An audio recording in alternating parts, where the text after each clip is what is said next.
Hi guys, I am Dr. Aritra Manna. So INICET is over and NEET PG is approaching slowly. Since INICET is over, many of my juniors are messaging me that Dada, we are reading everything. We are reading our notes properly, thoroughly, but we are not able to manage to practice MCQs daily or giving grand tests regularly. So there is something not happening appropriately for our preparation. So how to manage it, what to do about it. So I want to tell you something that NEET PG preparation is based on three important components like your revision, your solving MCQs, and giving grand test. You can't ignore any of these three components because it's like a tripod. If you ignore any of the component, the tripod will not stand stable. So your preparation uh, will not be effective. So you have to avoid it and don't think that you will complete your 19 subjects, then you will start giving grand tests. No, guys, it's a blunder. Don't do that. It is the time. You have to give grand test. It is the time now, today onwards. If you have not given any grand test, give it today now. But don't ignore it. Don't procrastinate it. So today I am going to discuss with you about the grand test and its reviewing, which is very much important. So without further wasting any time, let's get started with this. Firstly, I want to tell you my GT experiences. I started giving GT after my internship in June 2023. My first GT I got around 109 questions correct, and in my final GT of Marrow NEET PG mock, I got around 164 questions correct. So from 109 to 164, this improvement has not happened all of a sudden. It took time. I learned from my weaknesses. I found out what are my weaker subjects and I made them stronger. I made those boring subjects stronger. Okay, that's how my score improved. After starting my preparation, as I started completing my subjects one by one, my GT score started improving from 109 to 10, 20, 30, 40. After 4 to 5 months of preparation, my GT score got stuck around 145 to 150 questions. It got stuck. But from that 150, get a search and get a improvement get a improvement of number of correct questions. That takes a lot of efforts. So I will discuss with you strategically how to review your grand test, because reviewing is one of the most important thing of grand test, and giving grand test without reviewing it is just waste of time. I told you about the frequency of giving grand test in my previous videos, that during your first reading you will try to give one grand test in every month, and after your first reading is over, when you start your revision, give one grand test in every 15 to 20 days, and after as you approach towards your exam, try to give one grand test in every 7 to 10 days. That's enough. Don't try to overburden yourself with giving grand tests, because you have to keep balance between reading, revision, question bank practice, and grand test. So anything excess is not good for you. Reviewing grand test sincerely, that's the most important thing. I would like to tell you that you please try to give your grand test during your morning session from 9 a.m. to 12:30 p.m. That's a fair enough time for your grand test, because your exam is most likely going to happen in the morning hours. And please remember that you have to give grand test a real exam like situation. Close your door, tell everyone not to disturb you for 3.5 hours, put your phone on switch off, and uh, try to give it on your computer, or if computer is not there, at least on tab. Don't give it on your mobile phones. Okay, I request you not to do that. Then give 3.5 hours for your grand test. Take at least 1 to 2 hours break, and then have your lunch, and after your lunch start reviewing your grand test. Now see what are the bottom 4 to 6 subjects of your of this grand test. Don't look at all the 19 subjects now. Look at just look at the bottom 4 to 6 subjects. These are your weaker subjects of this grand test.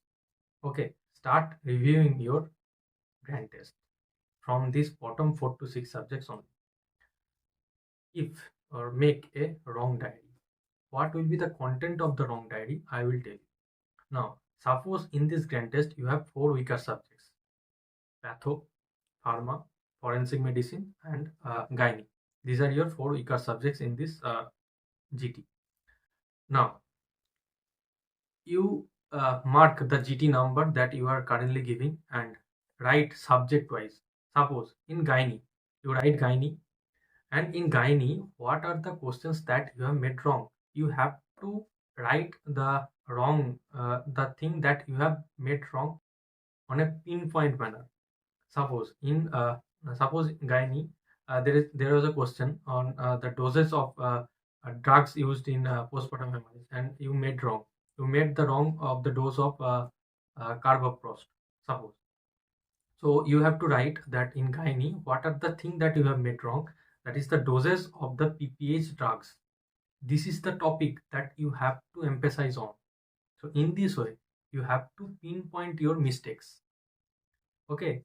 In gynae, gynae is complete. Then come to forensic medicine. What are the wrong questions and what are the wrong thing that you have made in this GT? You have to mark it. In this way, the 4 to 6 subjects you have to complete. Remember, you have to review all the questions of these 4 to 6 subjects only. All the questions, because these are your weaker subjects. You have to see what are the questions that you have marked right, also what are the questions you have made wrong, and what are the questions that you have guessed and it turned out to be right or wrong. So all the questions you have to review for these 4 to 6 subjects only. Then comes to the other subjects, your stronger subjects, moderate subjects, all the subjects comes. Now you have to review only the wrong questions of these other subjects. Okay, don't try to review all the 200 questions, because it is not possible to review them in the same day in 200 questions. That is not possible. And one thing I would like to tell you, that please try to review your grand test on the day itself. Get over with it on the day itself. Don't procrastinate. You will forget what are the options are there, and what was your thinking process behind marking that question. So you will forget that. So better you try to review it on the day itself. And so the revision of the the reviewing of the GT is over, and when you will going to give the next GT on the previous night, you you open your wrong diary and read those topics that you have made wrong in your previous GT, because you have pinpointed them. Okay, just read those topics before giving the next GT, because you should not make the same mistakes that you have made in this grand test, in the previous grand test. Okay, so in this way, every time you give a grand test, a new sets of 4 to 6 subjects will come to the bottom. In this way, you will review all the 19 subjects.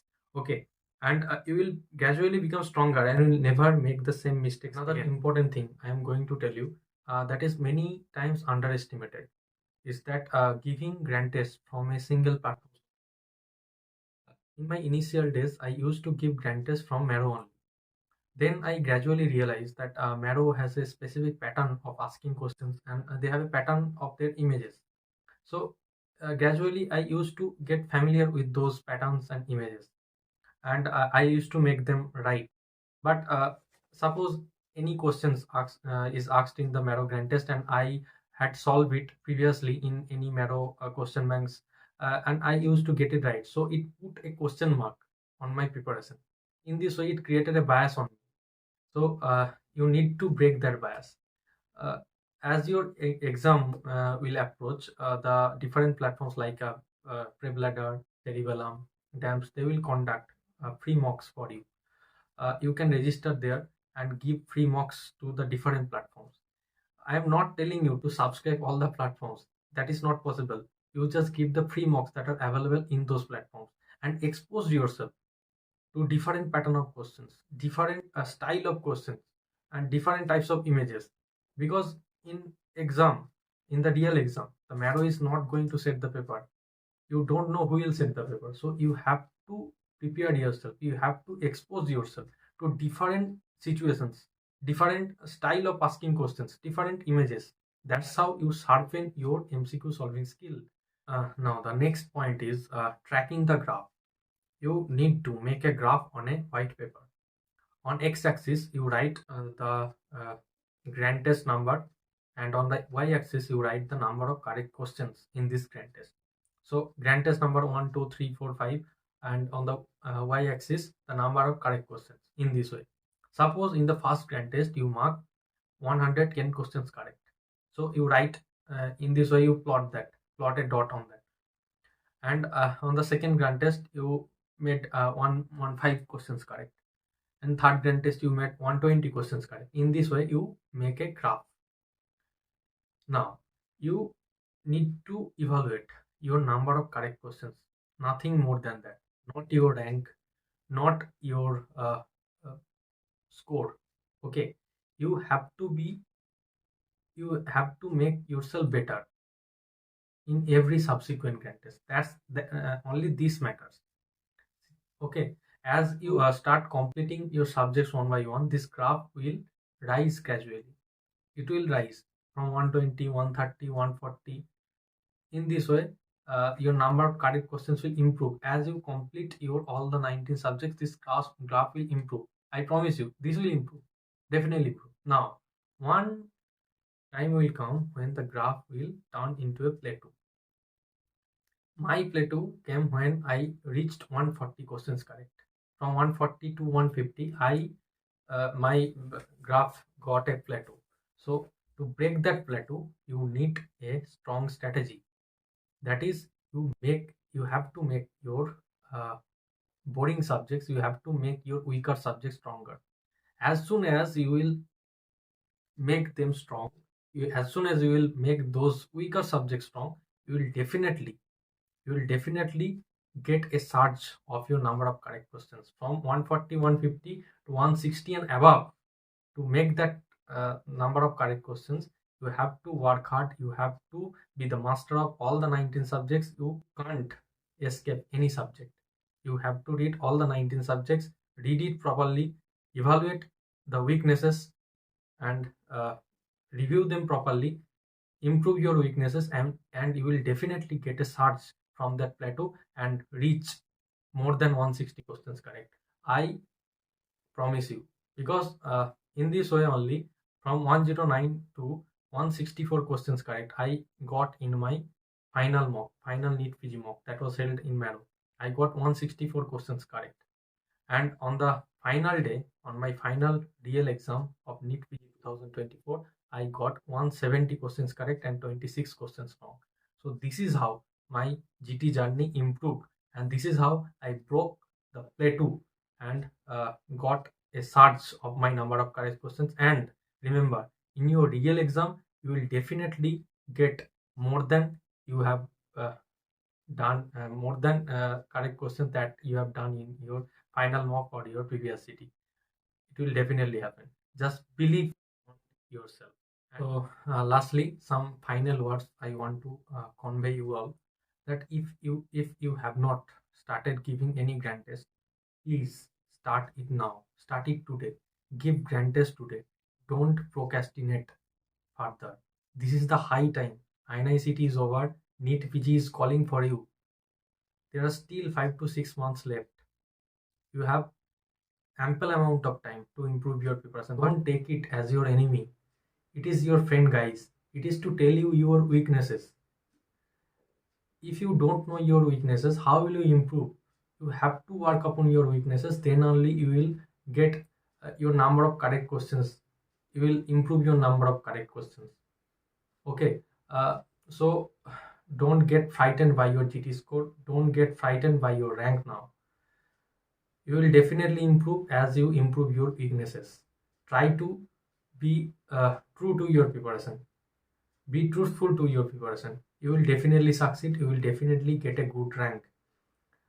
Okay, and one last thing, try to lessen your silly mistakes as much as you can. If you can lessen your silly mistakes, and if you can be true to your preparation, you will definitely improve your rank. You will definitely improve your number of correct questions, and you will also definitely get a good rank in your NEET PG.